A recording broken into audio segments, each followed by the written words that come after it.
This is a slideshow of Boer and myself doing a quick trip around Fjord Norway in 2013.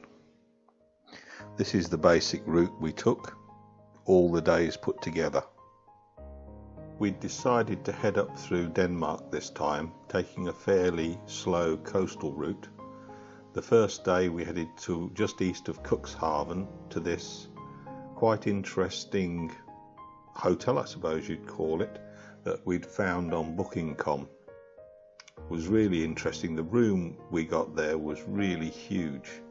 It's quite an enjoyable little place and a first for us. As you can see, the room's quite sizable. This is the local town. We had to go in and have a walk around, and Bull was delighted with a nice Sunday. Following day we had a short road trip towards the Gluckstadt ferry. This avoids us having to go via Hamburg to get into Germany, well, northern Germany. This is the ferry across the river. As you can see, it was a beautiful day. We were heading up to Varde that day, well inside Denmark. I don't think there's too many photos of the road trip there. This is some of the scenery, but we weren't really taking a lot of photographs. This is sort of a dike, I suppose, to protect Denmark from the sea. We got to Varde. This is the old town. As normal, we took a walk around. It's quite a pleasant little place.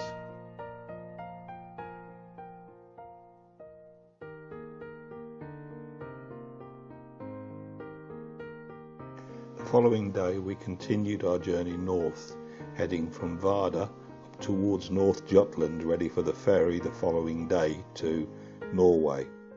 We came across this museum quite by chance, and it is of one of the worst English naval disasters ever to take place. I'll read you the epitaph shortly.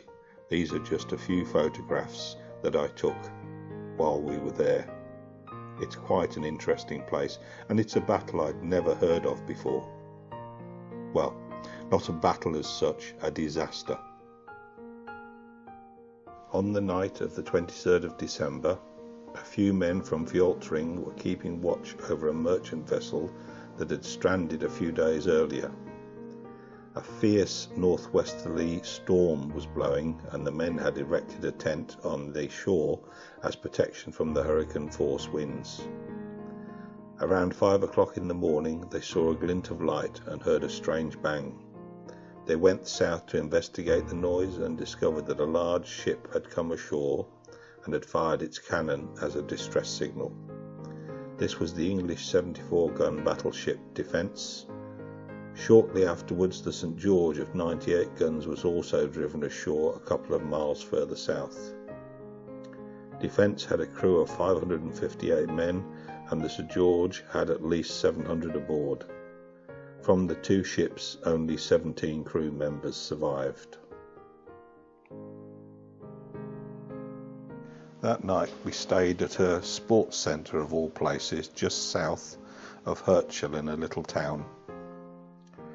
There's not much to say about that, so we got up early the following day and got to our ferry from Herschel to Kristiansand in Norway. This was quite a nice crossing. These are a few photographs taken at the port while we were waiting for our giant-sized catamaran to take us over. This was actually, I think, the first time I've done the crossing in this direction. I've come south a few times, but this was the first time going north.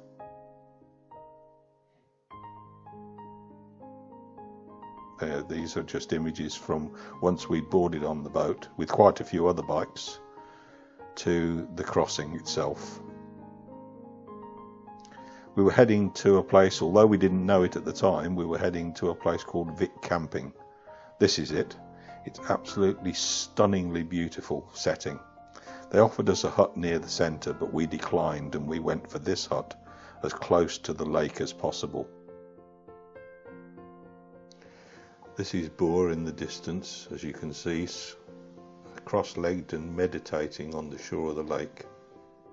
I think both of us spent quite a bit of time just looking out over the scenery here.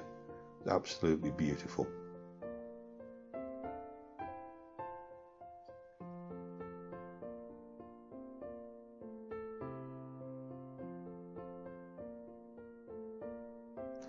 The next day we headed from Vic Camping on a circuitous route towards Ovdal Resort.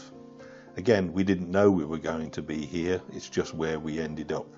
And again, we struck very lucky with our accommodation. It's just a place we were riding past and decided to stop. This next photograph is actually the following morning, where we were sitting and having breakfast outside the camp hut.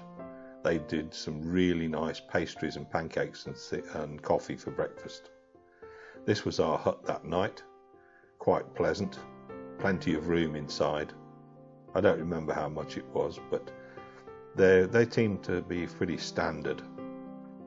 This is the views by the lake that the resort was built on. Little bridge over, plenty of walking to be done along the shores and through the fields nearby. As you can see, even boats for hire. This is typically Norway, and why I love travelling there so much. Everything is done for visitors going about their business and camping. Moving on from the resort the following day, we headed towards Lillehammer.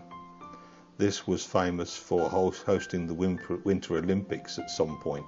I can't remember which year it was, but I'd always wanted to visit there, and in my many trips I'd never actually made it. This is just a view from the shoreline. The campsite we stayed at was very close to that. This is the centre of Lillehammer. There really isn't much going on there. I guess it's more geared up for winter sports. That's the main bridge to get to Lillehammer. Anyway, the next day we headed northwest towards Årsta by the Geiranger Fjord and Älvsund. This is just a few road shots that we took travelling through the fells. When we actually got to Geiranger Fjord, it was quite busy, as it's quite a famous place. So we didn't actually stay in Geiranger Fjord, we just drove through and then up a very steep climb on the way out, and then a steep descent. This is Boa celebrating managing the steep descent. Very happy. Couldn't believe how big, broad a smile she had on her face. Again, the usual ferry crossings. You do so many, you become a bit blasé to them. There's always a way of getting a hot dog and a coffee on each one. This is Årsta. We stayed in quite a nice little, I suppose, B&B. They had this table in the campsite, in the car park.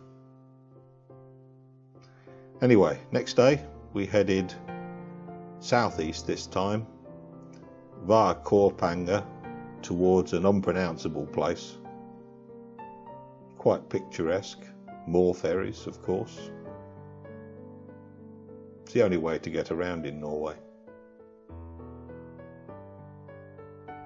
This is us waiting in the queue and on board.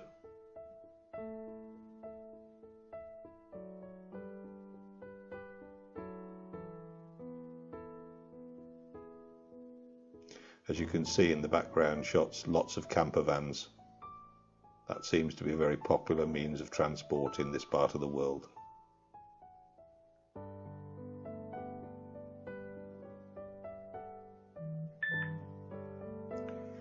This is our campsite.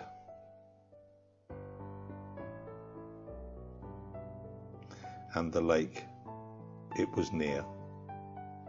Very pretty. Quite an impressive old town as well. These buildings weren't typical, by the way. These were just, I'm not sure what they were, part of an open air museum maybe. Anyway, the following day we headed up towards Trysil Ski Centre, which is pretty much east and up near the near the Swedish border. Again, lovely camping when we got there. Smaller hut this time, but compact and bijou, I think, is a good term.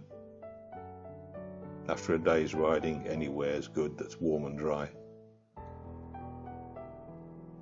We travelled south then through Sweden towards Grana camping. This is a regular haunt. You'll recognise this hut. I usually stay in this particular hut. From here we didn't really take any photographs. We headed the next day down towards the Puttgarden ferry again and across to Fehmarn. And then once we got up from our hotel in Fehmarn, we headed home straight away, pretty much through Germany. Anyway, thanks for watching.